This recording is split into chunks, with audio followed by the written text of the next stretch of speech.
네, 안녕하세요. 오늘도 새로운 영상으로 돌아온 이든입니다. 네, 오늘 영상은 저번 언박싱 영상에서 소개해드렸던 퍼핏쇼라는 책의 리뷰인데요. 제가 저번 크리피 리뷰 영상에서도 말씀드렸다시피 원래 추리 장르에는 드라마든 소설이든 영화든 제가 그렇게 큰 관심은 없었던 사람인데 그 크리피란 소설을 너무나도 재미나게 읽었어서 한번 제대로 추리물을 한번 시작을 해볼까 했었거든요. 근데 제가 알라딘을 이제 자주 들어가는데 알라딘 배너에 이 책이 있더라고요. 뭐 추천사들도 많고 또 이렇게 상도 받았다고 하고 드라마화 제작도 이제 확정이 됐다고 하고 그러는데 제가 제일 마음에 들었던 게 이 시리즈의 시작이라는 점이었어요. 제가 추리소설 장르에 쉽사리 손을 뻗지 못하던 이유 중에 하나가 일단 장르 자체도 이제 큰 흥미가 없긴 한데 심지어 이게 땡땡 탐정 시리즈 뭐 이렇게 하면서 시리즈화로 막 이렇게 많이 나오잖아요. 계속되기도 하고 그래서 이게 좀 부담스럽기도 해서 조금 꺼렸었는데 이참에 이제 시작을 해보기로 한 거 차라리 아예 이렇게 출간 시작부터 함께 한다면 뭐 어떻게든 되지 않을까 뭐 이런 마음으로 일단 그냥 한번 구매를 해봤습니다. 이게 그리고 지금은 이게 종료가 되긴 했는데 상금을 좀 걸고 리뷰 이벤트를 하는 중이었었어요. 그래서 이게 배너에 있었던 거였거든요. 제가 그거를 좀 뒤늦게 봐서 제가 주문할 때는 기간이 며칠 남지 않은 상태였어서 이게 흥미가 없더라도 그냥 적어도 이벤트에 응모를 하기 위해서라도 내가 이거를 끝까지 읽지 않을까 싶은 마음으로 구매를 했습니다. 저도 이거를 주문을 하고 받는 게 조금 늦어져가지고 끝나기 아마 한 5일 전인가 6일 전인가에 받았던 걸로 기억하거든요. 그래서 좀 걱정을 했는데 근데 이 책이 진짜 너무너무 재미있게 읽었습니다. 진짜 이게 며칠 안 남았다고 걱정을 했었는데 막상 읽은 건 6시간 만에 이걸 그냥 다 읽어버렸어요. 뚝딱.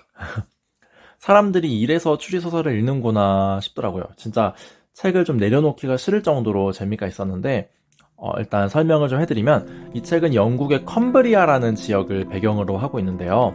이 지역에서 아주 끔찍한 연쇄살인 사건이 발생하게 됩니다. 여러분 그 스톤헨지라고 아시죠? 이렇게 거대한 돌들이 이렇게 동그랗게 서 있는 그 스톤헨지라는 거를 약간 그런 거를 환상열석이라고 한대요. 그래서 이 컴브리아 지역에는 그런 다양한 크기의 환상열석이 63곳이나 있다고 합니다. 그런데 이 환상열석에 60대 남성이 묶인 채로 형체도 알아보기 힘들 정도로 심하게 불에 태워서 죽이고는 이렇게 전시를 해두는 그런 사건이 계속해서 일어나는 거예요. 근데 이게 이 연쇄살인 사건의 피해자가 연령대랑 성별은 같은데 나머지는 별다른 공통점도 없었습니다. 그 와중에 이렇게 심하게 고문을 당하거나 신체를 훼손당한 경우도 있었고요. 그래서 이 끔찍한 사건을 중범죄 분석 섹션에서 수사를 하는 게 이 소설의 내용입니다. 이 중범죄 분석 섹션이라는 게 우리가 일반적으로 아는 경찰, 형사들을 도와서 이런 연쇄살인 사건 같은 중범죄들만을 맡아서 범죄의 패턴을 분석하고 가해자나 피해자들 사이의 연관관계도 수사하고 또 다음 피해자가 누군지 이런 것들을 좀 추리를 해서 수사하는 것을 전담하는 그런 팀인데 주인공인 워싱턴 포는 이 팀에서 원래 경위로 일을 하다가 아주 치명적인 실수를 하나 하게 돼서 휴직을 하고 있던 그런 사람입니다. 그런데 이 포가 이 연쇄살인 사건의 다음 피해자로 지목이 되게 돼요. 그래서 본인이 원래 경위 자리를 맡을 당시에 경사로 일을 했던 플린 경위 밑에서 경사로 다시 복직하게 됩니다. 그러니까 원래 자기가 지휘하던 사람의 밑으로 들어가게 된 거예요. 근데 뭐 원래 이 워싱턴 포라는 사람이 그런 걸 막 따지는 그런 사람은 아니어서 뭐 그거는 중요한 건 아니고요. 아무튼 그렇게 해서 다시 일을 하게 되는데 틸리 브래드쇼라는 분석가와 함께 일을 하게 되는데요. 이 틸리 캐릭터가 아주 매력적입니다. 최근에 유행했던 그 이상한 변호사 우영우라는 드라마 아시죠? 그 우영우를 떠올리게 하는 그런 천재 캐릭터인데요. 어린 시절부터 통계, 수학, 프로그래밍 그리고 기억력 쪽에 있어서 아주 천재적인 그런 능력을 보여주는 캐릭터인데 그래서 이게 사회성을 익힐 틈이 없이 아주 어린 나이에 대학교도 졸업하고 막 이렇게 하다가 조사관으로 일을 하게 된 그런 캐릭터입니다. 그래서 능력은 누구보다 정말 뛰어나지만 사회성을 이렇게 익힐 틈이 없어서 세상과 타인에 대해서는 마음을 좀 굳게 닫고 살고 있던 그런 틸리가 약자가 괴롭힘 당하는 것을 참지 못하는 그런 정의로운 캐릭터인 워싱턴 포의 도움으로 점점점 변화해 나가는 그런 과정이 나오거든요. 그래서 이 둘의 그런 놀라운 추리 과정 그리고 뭐 수사 과정과는 또 다른 재미를 주는 요소로 아주 톡톡하게 쓰였습니다. 이게 순수함을 잃지 않은 그런 틸리의 아주 엉뚱한 그런 면모랑 그리고 냉소적인 포가 주고받는 뭐 대화나 뭐 이런 것 중에 뭐 재치 있는 대사들도 있고 상황들도 있고 해서 되게 사건 전개가 굉장히 급박하고 빠르게 그리고 아주 무겁게 진행이 되는데 그 안에서 되게 환기를 시켜준다고 할까요? 분위기를 좀 환기시키는데 적절하게 이용이 됐기 때문에 이 둘의 케미가 진짜 작품을 전체적으로 되게 많이 살려주고 또 빛내줬었어요. 그래서 뭐 그냥 단순한 수사 듀오로서의 모습뿐만 아니라 서로의 인간적인 성장과 그런 면모에서도 영향을 주는 그런 모습이었어서 더 캐릭터들한테 정이 가기도 했고 또 감동을 받는 그런 면모도 있었습니다. 이게 작품의 배경이 되는 영국의 컴브리아 지역도 굉장히 독특하면서 또 신비로운 느낌으로 이 소설 속 작품의 분위기 형성에 아주 지대한 역할을 해주는데요. 제가 컴브리아라는 지역을 정말 처음 듣는 지역이었는데도 꼭 한번 방문을 한번 해보고 싶다는 그런 생각이 들 정도로 굉장히 특색 있는 공간이거든요. 이 작가분이 M.W. 크레이븐이라는 분인데 이분이 실제로 살던 고향이라고 해요. 그래서 이분이 잘 알고 있는 그런 지역이어서 그런지 그런 지역적인 특징들을 아주 잘 살려서 똑같은 장소임에도 뭐 평안한 분위기, 신비로운 분위기, 기묘한 분위기 등등 여러 가지 느낌을 잘 살려주셨습니다. 특히 작품 내에서 범죄 장소로 이용되는 그 환상열석들은 최소한 청동기 시대쯤에 만들어졌다고 추정이 된다고 하는데 아직까지도 그 장소가 어떤 이유로 어떤 목적으로 만들어졌는지가 불가사의한 장소라고 해요. 그래서 안 그래도 그런 의문점이 가득한 연쇄살인 사건에 더욱더 뭔가 신비로움과 그리고 미스테리함을 좀 더 더해주는 그런 역할도 해줬고요. 또 포의 거주지이자 중범죄 분석 센션의 이 사건을 맡은 그 팀의 임시수사본부로 쓰이기도 하는 허드윅 농장이라는 곳이 나오거든요.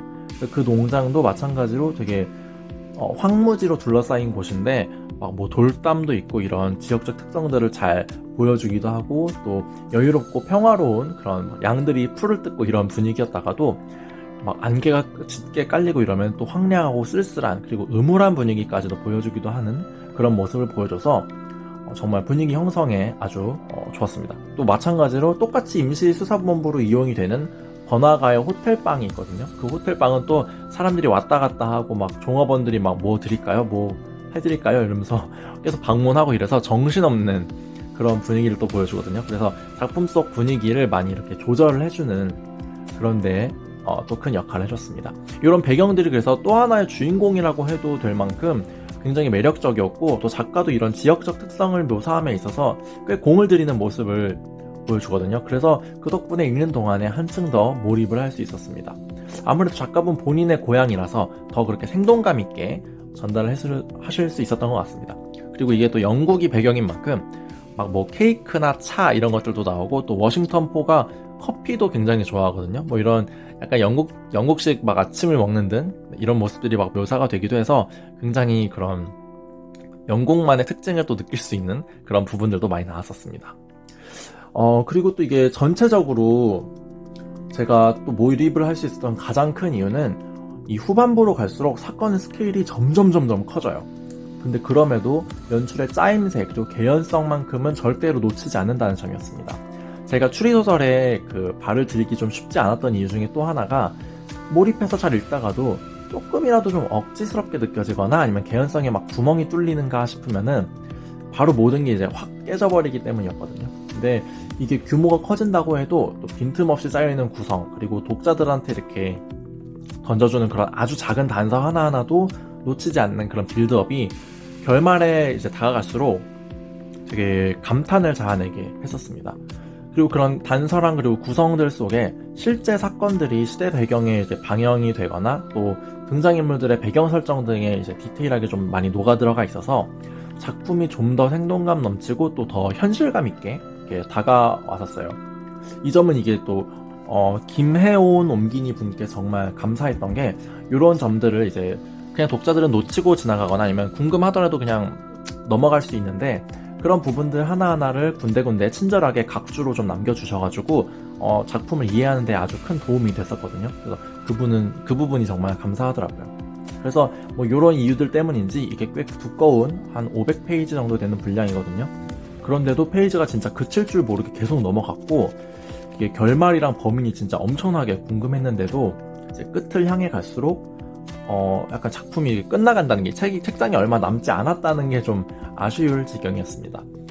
이제 결국 이제 결말을 보게 됐는데 결말이 또 좀 실망스러울까 좀 걱정했었거든요. 약간 허무하게 끝나고 이러지 않을까 했는데 역시나 실망시키지 않았고 오히려 이제 이 각자 등장인물들의 특징과 그런 성격답게 그런 등장인물들이 낼 수 있는 가장 최적의 결말로 이끌어내면서 결말이 정말 아주 만족스러웠습니다.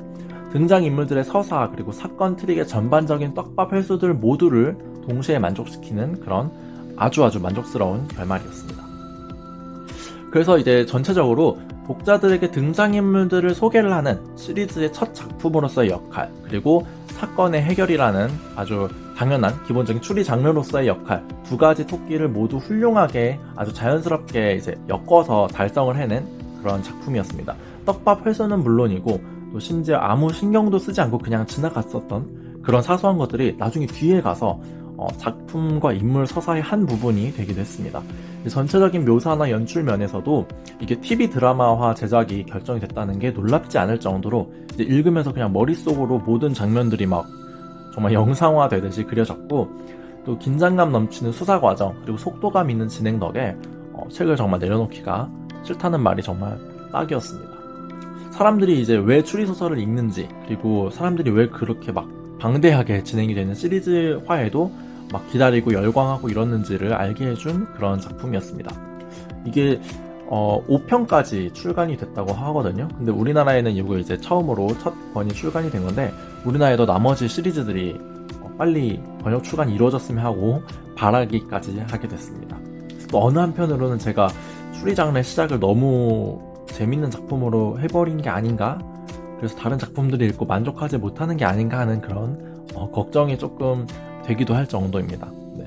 아마 추리소설을 많이 좋아하시고 읽으시는 분들은 이것보다 더 재밌는 걸 읽으실 수도 있지만 저는 이걸 너무 재밌게 읽었어서 네. 그리고 또 리뷰 이벤트를 했다고 말씀드렸잖아요. 그래서 다른 추리 장르를 좋아하시는 분들도 리뷰가 굉장히 좋더라고요. 그래서 아마 저처럼 이제 추리물에 관심이 별로 없으셨거나 아니면 또 한번 읽어볼까 하시는 분들이 계시다면 정말 추천드리고요. 또 아까 그 리뷰 이벤트 말씀드린 것처럼 다른 이제 추리물에 원래 관심이 있고 원래 재밌게 읽으셨던 분들도 아마 재미나게 읽으실 수 있는 그런 작품일 거라고 생각합니다. 네, 그러면은 오늘 영상은 여기까지이고요. 저는 또 다음 영상에서 또 재밌는 작품을 들고 와서 찾아뵙도록 하겠습니다. 그럼 그때까지 건강 주의하시고요. 저는 다음 영상에서 또 뵙도록 하겠습니다. 안녕!